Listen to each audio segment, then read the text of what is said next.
Hey everyone, my name is Utkarsh Verma and I'm a psychology mentor at Study Capital. These will be the demo videos. So आप इस आने वाले series में you will be having the glimpse from my live classes. Alright, so this is a pre-recorded video which is the introduction video about my course. If you're planning for CUET 2026 MMSC Psychology or you are planning for the GATE examinations or you are planning for the independent university examinations for the masters such as Jamia, Christ, NFSU, this is the go-to course. Alright, because in this course you will be having access to the live classes. Yes, you heard me right. The Mahayodha batch is specifically tailored to you, to your needs, right? So you will be having almost daily life classes, and in this course, you will be getting access to my all other future upcoming courses. So our this foundation course, which is right now, it has already started. ये हमारा चलेगा. Then उसके बाद एक और मेरा foundation batch होगा, which is the repeated batch, लेकिन वो भी फिर से लाइव चलेगा. उसमें भी आपको एक्सेस दिया जाएगा एंड उसके बाद my special MCQ booster series batch that is विजेता बैच उसमें भी आपको उसका एक्सेस दिया जाएगा. And other than this, you will be handed over the PDF notes which are compiled by me, the PPTs, the weekly test for the topics and revisions, doubt sessions. मेरे से आप personally connected रहोगे WhatsApp के through. आपको कोई भी doubt आता है, you can call me, you can text me. Other than this, आपके मंथली बेसिस पे टेस्ट होंगे. Other than this, you will be having access to the 15 mock test, right, जो कि आपके एग्जाम के पहले होंगे. ये सब कुछ आपको उसमें इंक्लूड मिलेगा. हर एक क्लास की रिकॉर्डिंग आपके पास होगी एंड मेरा गाइडेंस एग्जाम के बाद तक भी रहेगा, right. Even my first batch students which was 4 years back, वो आज तक मुझसे कॉन्टेक्टेड में है, right. So once you will join this batch, once you will be in communication with me, we will be related to each other till we live. Alright, तो ऐसा नहीं है कि एग्जाम हो गया तो मैं कौन आप कौन. No, this is the special features for the Study Capital family that if you are enrolling in our course, you will be treated as a family member. All right. So join this course right now. Link is in the description. आप Google Play Store से Study Capital आप download कर सकते हो and then you can join my batch straight forward. अब जो आप लोग वीडियो देखने वाले हो, these will be the parts of my live classes. There is a chance कि quality आपको थोड़ी सी low लगे because these videos have been recorded from the third party app. तो automatically quality low हो जाती है. But in the live classes and when you will see the classes in your app after joining batch, the quality of the lectures will be improved automatically because ये screen recorded videos हैं. Just to have an idea कैसे हमारी live classes run करती हैं, मैं actually में कैसे पढ़ाता हूँ. And आपको और भी details चाहिए तो आप हमारे चैनल की प्लेलिस्ट पे जाके देख सकते हो. You will find my so many videos where I am teaching different different topics. Stay tuned and keep learning. शुरू करते हैं हम लोग अपना topic, that is the continuation of attention. Alright, हम लोगों ने टाइप्स ऑफ अटेंशन पढ़ लिया था, ब्रॉडबैंड्स अर्ली मॉडल पढ़ लिया था, ट्रेसमैन का अटेन्यूएशन पढ़ लिया था, right. Today we have to start with the Deutsch and Deutsch model for the late selection. अब लेट सिलेक्शन में मैंने आपको ये बताया था कि there are basically two types of filter theory, one is early selection, other one is late selection. और इन दोनों में ही डिफरेंस ये होता है कि वेयर वी प्रोसेस इंफॉर्मेशन, या basically when we process information. क्या हम फिल्टरिंग के बाद कर रहे हैं या फिल्टरिंग के पहले कर रहे हैं. ब्रॉडबैंड में एंड ट्रेसमैन में यू सॉ फिल्टरिंग पहले हो जाती है, बाद में भी process. But Deutsch and Deutsch का ये लॉजिक था कि we have to process each and every information so that we can make sure कि कोई रिलेवेंट इंफॉर्मेशन मिस ना हो जाए. तो सारी इंफॉर्मेशन को प्रोसेस कर लो और फिर उसके बेसिस पे चूज करो what you have to attend. But as you think logically कि इससे अगर हम ये सारी चीजें करने लगे तो कहीं ना कहीं कॉग्निटिव ओवरलोड हो जाएगा. ठीक. Now let's talk about this theory.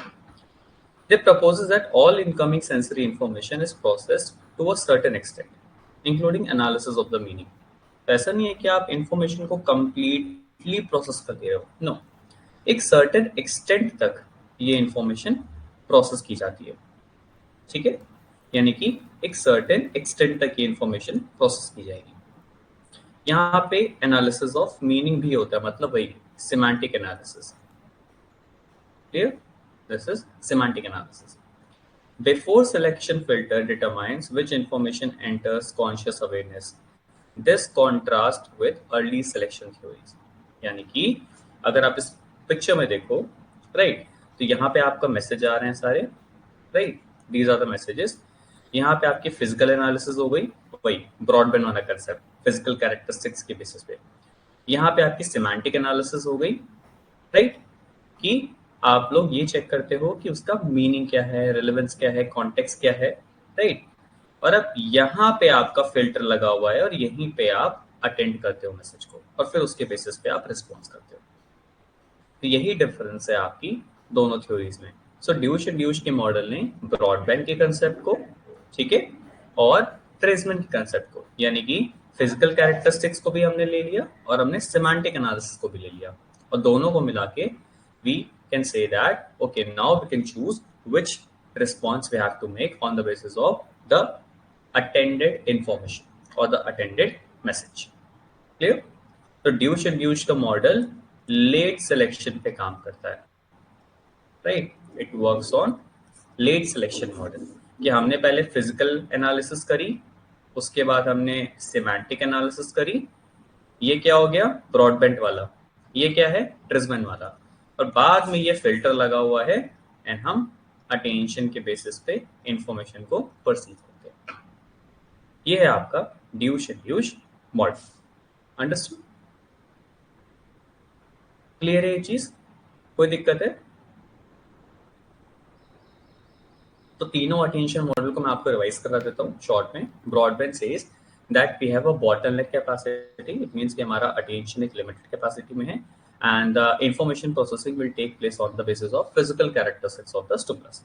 ठीक। ट्रेसमैन ने बोला that we don't completely filter out things, है ना, हम बस इंटेंसिटी को, जो इन्फॉर्मेशन है उसकी इंटेंसिटी को रिड्यूस कर देते हैं, वी जस्ट रिड्यूस और attenuate the intensity of the stimulus, but we carry on with the complete information, and then on the basis of our context, our relevance, our importance, on the basis of semantic analysis, we attend the message. Use and use model says that we do all these things, physical analysis, semantic analysis, हम सब कर लेते हैं थोड़ा थोड़ा, पूरा नहीं, up to an extent, otherwise पूरा कर लोगे तो कॉग्निटिव ओवरलोड हो जाएगा, है ना। तो ऐसी नहीं रैंडमली थ्योरी दे दी थी उन्होंने, उन्हें पता था कि अगर सारी इंफॉर्मेशन पहले ही प्रोसेस कर लेंगे तो ओवरलोड हो जाएगा, right. So we do these analysis up to an certain extent and उसके बाद हम लोग का अटेंशन चालू होता है, right. So this is Deutsch and Deutsch model.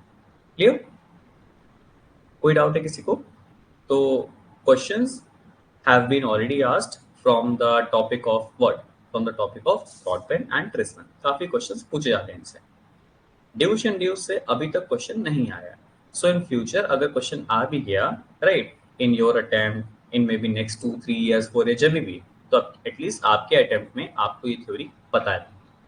Clear? Otherwise in the PG post graduation में आपको ये थ्योरी डिटेल में पढ़ाई जाएगी आपके सिलेबस में। Clear? So this is the model of attention of late selection by Deuce and Deuce. Clear? कोई समस्या इसमें? बताइए आप लोग। Anything? कोई डाउट है इसमें किसी को? Okay. Now we'll talk about some kinds of deficits. Deficits का मतलब होता है बेसिकली कुछ न कुछ प्रॉब्लम। अब देखो, सिंपल से समझो, आप यहाँ पे देख रहे होगे एक word, right, parietal damage, right, फिर आप लोग देख रहे होगे मे बी एक वर्ड विजुअल फील्ड, राइट, फिर आप लोग एक वर्ड देख रहे होगे राइट पैराइटल लोब, राइट। ये सारे वर्ड्स का क्या मतलब है, क्या इनका कॉन्टेक्स्ट है, कहाँ से ये सब आ रहे हैं, don't worry about that, right. जब हम ब्रेन पढ़ेंगे वहां पे आपको ये सब फिर से पढ़ना है। This is just I am giving you the reference, है ना। तो ये जब हम ब्रेन पढ़ेंगे तो हमें ब्रेन में सारे इन टॉपिक्स को बहुत डिटेल में पढ़ना है। Parietal lobe, left parietal lobe, right parietal lobe, lobe का मतलब होता है ब्रेन का एक हिस्सा, राइट। अवर ब्रेन है so many dimensions, so many divisions, तो ये लोब वही होते हैं ब्रेन के कुछ हिस्से, right. So damage to these areas, और I can say damage to certain areas of the brain will cause problem in your attention. Notes में आपके बहुत सारे की अटेंशन डेफिसिट दी गई हैं, कुछ ऐसा बहुत मुश्किल नहीं है, देयर इज अ रीजन मैं उन्हें यहाँ क्लास में नहीं पढ़ा रहा हूँ। तो वन लाइनर्स की डेफिनेशन है, कोई भी प्रॉब्लम में नहीं आएगी, राइट। मैं बस आपको यूनिलैटरल नेग्लेक्ट को थोड़ा समझा देता हूँ, बिकॉज इसमें आप लोग थोड़ा सा कंफ्यूज हो सकते हो। यूनिलैटरल नेग्लेक्ट का मतलब क्या होता है, that people totally ignore the left visual field और right visual field. Maximum cases में लेफ्ट विजुअल फील्ड आती है, इसलिए हम लोग लिखते हैं कि लेफ्ट विजुअल फील्ड ही हम लोग नेग्लेक्ट करते हैं, लेकिन it is common in both. मतलब आप राइट साइड का भी विजुअल फील्ड नेग्लेक्ट कर सकते हो और आप लेफ्ट साइड का भी कर सकते हो। अब इसका मतलब क्या होता है बेसिकली, देखो, यूनिलेटरल नेग्लेक्ट का मतलब होता है किसी एक तरफ के हिस्से को आप नेग्लेक्ट कर रहे हो। बट व्हाट इज दिस, है क्या इसका मतलब? देखो, इमेजिन करो कि आप कहीं खड़े हो, right, you are standing somewhere and you are seeing something. तो आपका एक विजुअल फील्ड है कि आप अगर सामने देख रहे हो तो आप कितने एरिया में देख पा रहे हो, राइट, समझ आ रहा है? आप किसी चीज, अगर आप मुझे भी देख रहे हो, अपनी लैपटॉप की स्क्रीन के देख रहे हो, अपनी फोन की स्क्रीन के देख रहे हो, so you have a certain visual area, right. अब उस विजुअल एरिया को आप जैसे इमेजिन करो, आई ड्रॉ इट, इमेजिन करो ये आपकी आंखें हैं, right, and this is your visual field, ठीक है। ये लेफ्ट, ये राइट, इसका एक सेंटर भी होगा। ये आप नॉर्मली देख रहे हो अपने सामने, ठीक है। इसका एक लेफ्ट साइड एक राइट साइड है, राइट। यूनिलैटरल नेग्लेक्ट का मतलब होता है that you will either not be attending right side or you will not be attending the left side। नहीं समझे?